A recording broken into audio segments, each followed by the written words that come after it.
Di video ini, saya akan memberikan ide 3 saham menarik yang masuk ke dalam sektor teknologi. Seperti yang sudah pernah saya ulas di video sebelumnya, menurut saya selain sektor perbankan dan consumer, di era digital sekarang ada 2 sektor yang sangat prospek untuk masa depan, telekomunikasi dan teknologi. Saya akan berfokus pada sektor teknologi pada video ini. Jujur, saya masih belum menemukan sebuah perusahaan yang memiliki nama besar di bidang teknologi karena masih sedikitnya pemain yang go public di bursa. Jangan berharap ada perusahaan seperti Apple, Facebook, atau Visa yang kelasnya global karena memang tidak bisa dibandingkan seperti itu. Tapi paling tidak sejauh ini ada 3 saham yang bisa teman-teman teliti lebih lanjut karena memiliki pertumbuhan penjualan yang luar biasa. Semua saham ini masih 50-50, jadi harap bertanggung jawab atas keputusan masing-masing. Ketiga saham ini juga masih bersifat tinggi kolesterol atau gampang dimainkan bandar karena kapitalisasi yang kecil dan mereka baru saja IPO. Jadi langkah paling tepat adalah tidak masuk terlalu banyak jika teman-teman tertarik untuk membeli karena saham-saham seperti ini bisa naik dan turun belasan bahkan puluhan persen dalam beberapa bulan saja. Oke, jadi ada banyak segmen dalam industri teknologi. Tapi kali ini saya akan berfokus pada 3 segmen, Information and Communication Technology, Digital Advertising, dan Digital Payment. Yang pertama adalah industri ICT atau Information and Communications Technology. Secara singkat, ICT adalah kegiatan pemrosesan data dan distribusi komunikasi data antar perangkat atau sistem dalam ekosistem digital. Mirip seperti IT, tapi ini lebih fokus ke teknologi komunikasi. ICT ini menyambungkan komunikasi data antar perangkat seperti smartphone, PC, laptop, wireless devices, dan semua perangkat yang berhubungan satu sama lain dalam sebuah jaringan. Teknologi ini sangat berguna untuk menunjang semua aspek industri di zaman digital saat ini, seperti di bidang pembelajaran online, jaringan perusahaan, transportasi, logistik, hingga industri perbankan. PT NV Technologies Indonesia merupakan salah satu saham yang berada di industri ini. Teman-teman bisa cek saham ini dengan kode NV atau ENVY. NV memiliki 3 segmen utama, Cyber Security, System Integration and Information, dan Telecommunication System Integration. Tambahan info, perusahaan ini awalnya bernama PT Scan Nusantara yang kemudian berganti nama menjadi PT NV Technologies Indonesia pada tahun 2018.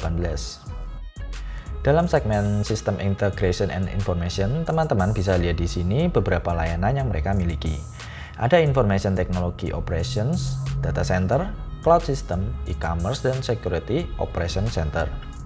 Di luar negeri, bisnis data center merupakan salah satu bisnis yang sedang booming karena banyaknya perusahaan yang membutuhkan layanan ini.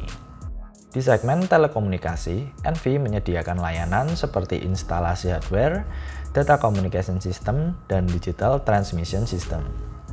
Dari laporan keuangan mereka, kita bisa baca di sini bahwa NV siap untuk menyambut generasi masyarakat 4.0 di Indonesia dengan membentuk suatu ekosistem digital untuk mensupport e-commerce, fintech, AI, hingga IoT atau Internet of Things.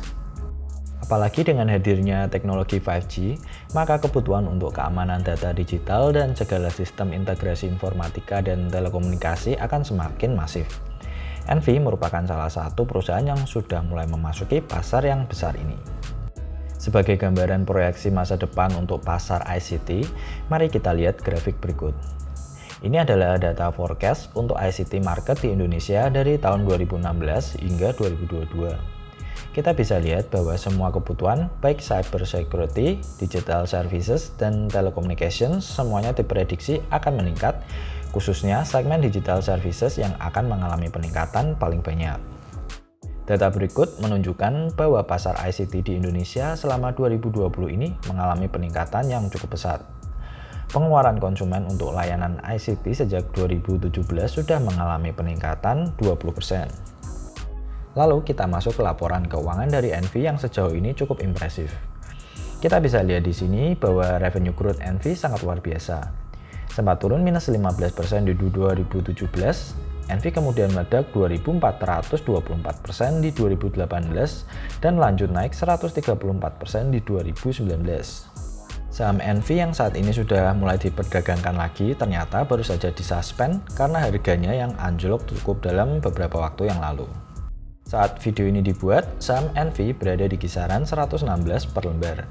Teman-teman bisa lihat NV merupakan saham yang naik terus setelah IPO, tapi di akhir 2019 ditambah wabah, saham ini langsung turun banyak. Karena harga sahamnya yang turun banyak inilah yang menarik perhatian saya. Dengan potensi kenaikan 2.500% jika NV kembali ke titik tertinggi, menurut saya ini saham high risk high return. Ingat, saya tidak merekomendasikan untuk buy, semua terserah teman-teman. Setelah industri ICT, kini kita masuk ke industri digital advertising. Semakin banyak perusahaan digital dan semakin efisiennya beriklan secara digital daripada tradisional, seharusnya saham-saham yang berada di industri ini memiliki prospek yang cerah. Salah satu saham yang berada di digital advertising business adalah DMMX atau Digital Media Tama Maxima. Saat ini berada di kisaran 210 per lembar. DMMX adalah salah satu saham yang recovery-nya cukup cepat jika dihitung dari titik terendah di Maret kemarin. Jika ada yang beruntung beli di bawah, maka posisinya sudah naik 250% saat ini, hanya dalam beberapa bulan saja. Jadi DMMX ini menyediakan jasa periklanan digital. Mereka juga mengurus manajemen konten, iklan yang terprogram, dan melakukan akuisisi. DMMX pada 2018 bergabung dengan NFC X Group atau NFC Indonesia.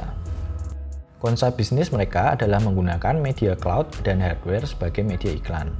Yang dimaksud dengan hardware adalah iklan-iklan yang terpampang di digital board seperti TV, monitor, atau billboard. Sejauh ini DMMX sudah memiliki jaringan iklan di setidaknya 75.700 toko, 65.000 aplikasi, dan 10.700 yang terhubung via cloud CMS. Pada tahun 2019 yang lalu, DMMX mencatatkan revenue sebesar 211 miliar, naik dari 2018 sebesar 58,5 miliar. Yang membuat saham ini cukup menarik adalah dari pertumbuhan revenue-nya yang teman-teman bisa lihat pada data berikut. Tahun 2017, DMMX memiliki revenue growth 24%. Kemudian di 2018, revenue mereka naik 258,9%. Dan di 2019, revenue tumbuh 260%. Peningkatan revenue triple digit 2 tahun berturut-turut bagi sebuah perusahaan baru merupakan sesuatu yang sangat bagus. Bahkan per kuartal 1 2020 ini, revenue DMMX tumbuh 479% menjadi 85 miliar jika dibandingkan revenue pada kuartal 1 2019 yang lalu sebesar 14,7 miliar. Menurut saya, kekuatan utama DMMX adalah dari klien-kliennya yang merupakan perusahaan-perusahaan besar yang sudah memiliki jaringan di seluruh Indonesia. Jadi, sekali mereka mendapatkan kerjasama dari Indomaret misalnya, maka tergantung kontraknya, otomatis DMMX akan memasang iklan di seluruh gerai Indomaret di Indonesia. Karena itulah, revenue mereka bisa tumbuh ratusan persen dalam setahun. Saat ini, DMMX memiliki model bisnis to business dengan klien-klien besar seperti KFC, NFC, Jarum, Everbest, The Body Shop, BCA, dan lain-lain. Sedangkan untuk klien terbesar mereka adalah PT NFC Indonesia, Jarum, Indomaret, dan PT Bali Hadiasa Kreasindo. Satu hal yang menarik selain pertumbuhan revenue adalah dari kekuatan finansial mereka. Data ini menunjukkan total aset mereka sebesar 726,5 miliar, yang jauh lebih besar daripada total kewajiban yang hanya sebesar 56 miliar. Dari total aset 726,5 miliar tadi, sebagian besar terdiri dari aset lancar sebesar 708 miliar. Ini menunjukkan bahwa DMMX merupakan perusahaan yang sangat liquid, apalagi sebagian besar kewajiban mereka terdiri dari kewajiban jangka pendek, di mana kas dan setara kas mereka sudah lebih dari cukup untuk membayar itu semua. Oke, setelah membahas industri ICT dan digital advertising, kini kita masuk ke area yang lebih basah lagi dari masyarakat digital kita, e-commerce. E-commerce sangat luas cakupannya, dan di sini saya akan berfokus pada industri digital payment. Data ini menunjukkan proyeksi pertumbuhan e-commerce di Indonesia. Kita bisa lihat proyeksi pertumbuhan e-commerce hingga 2025 yang bisa mencapai growth CAGR 48% per tahun. Nah, untuk mendapatkan sedikit kue dari potensi bisnis ini, ada sebuah perusahaan yang bergerak di bidang pembayaran digital bernama PT Cashless Worldwide Indonesia dengan kode saham CASH atau CASH. Cash baru saja IPO tahun ini dan secara kinerja saham, Cash terlihat cukup baik dengan kenaikan harga sahamnya. Sekilas perusahaan ini mirip dengan Square, perusahaan paymentnya Jack Dorsey. Target pasar mereka adalah para merchant baik itu online maupun offline. Cash menawarkan solusi pembayaran yang terintegrasi dengan sistem M-Pos atau Mobile Point of Sales yang saat ini mulai marak digunakan di kota-kota besar. Cash juga menawarkan layanan pembayaran digital melalui QR Code dan Cashless Link. Mari kita lihat laporan keuangannya. Ini adalah laporan kinerja 3 tahun dari 2017, 2018, dan 2019. Kontribusi terbesar dari penjualan dihasilkan dari merchant terkait transaksi kartu kredit dan pembayaran digital. Total pada 2017, mereka mencatatkan penjualan 2,3 miliar. Kemudian pada 2018 penjualan naik menjadi 8,8 miliar dan di 2019 penjualan mengalami kenaikan pesat menjadi 16,6 miliar yang disebabkan dari pertumbuhan penjualan perangkat sebesar 6 miliar sendiri. Tapi teman-teman juga harus waspada karena perusahaan ini seperti perusahaan startup lainnya yang belum membukukan laba pada tahun-tahun awal. Menganalisa perusahaan startup seperti ini tidak bisa dilakukan dengan rasio-rasio seperti PER atau PBV. Teman-teman juga tidak bisa mengharapkan laba yang stabil dan margin yang lebar dari perusahaan-perusahaan startup karena manajemen pasti lebih sibuk berekspansi dan mengembangkan sistem. Untuk itu teman-teman fokus saja pada pertumbuhan penjualan dan user growth-nya. Itu tadi 3 saham yang masuk ke dalam sektor teknologi yang bisa teman-teman teliti lebih jauh. Sedikit menarik kesimpulan, NV memiliki revenue growth yang bagus, tapi sahamnya masih masuk kategori gorengan alias high risk high gain. DMMX memiliki kinerja keuangan yang paling baik dalam daftar dan memiliki jaringan pemasaran yang sangat luas karena memiliki klien-klien besar seperti Jarum dan Indomaret. Sedangkan Cash walaupun kinerjanya masih samar-samar, tapi harga sahamnya menunjukkan kenaikan yang paling stabil dari saham-saham lainnya. Dan juga jangan lupakan revenue growth-nya yang cukup stabil dalam 3 tahun ke belakang. Ketiga saham ini berpotensi membuat Anda nyangkut lama.